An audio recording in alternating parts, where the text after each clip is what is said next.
Ayan, dito tayo ngayon sa River Drive. Ayan. Papunta tayo ng Pasay. Iwas tayo tumaan sa CAA kasi matraffic. Ang tagus natin, pinakalas na toll gate na doon sa Cavite. Two-way lang siya. Pero walang traffic. Tiyak. Tiyak. Kala mo, tatama ka ha. Two-way lang eh. Bawal ang truck, motor lang ang pwede dito. Bawal din pala motor. Kasi 4 wheels lang ito. Two-way lang kasi. Ayan, kaya akala mo diba? Hindi pwede mabilis. Ganda yung paligid. Diba? Ganda. Taputi River Drive. Iwas traffic.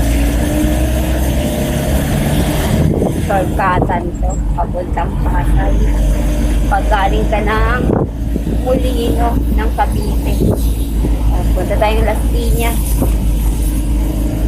Piñas, Pasay. Shortcut siya. So, dadaan ka sa ilalim ng mall ng Epilia. Diba?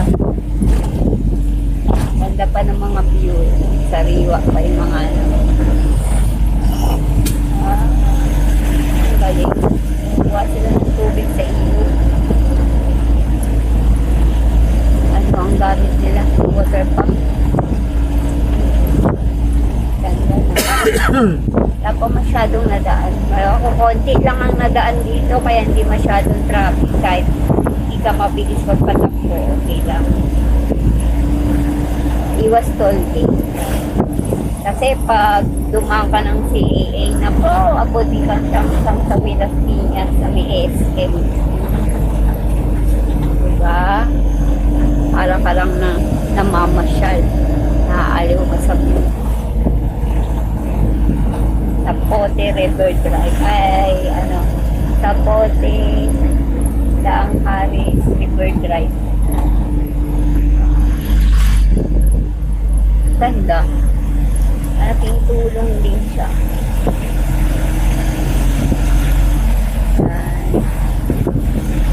Tapos na natin ay pwede ka mag-exit ng Las Piñas.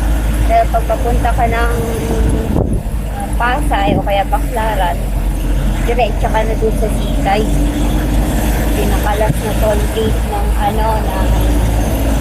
Capitex. Yan, doon tayo papasok naman. Sa mga gusto dyan na iwas traffic, try mo kumaan ng Tapote.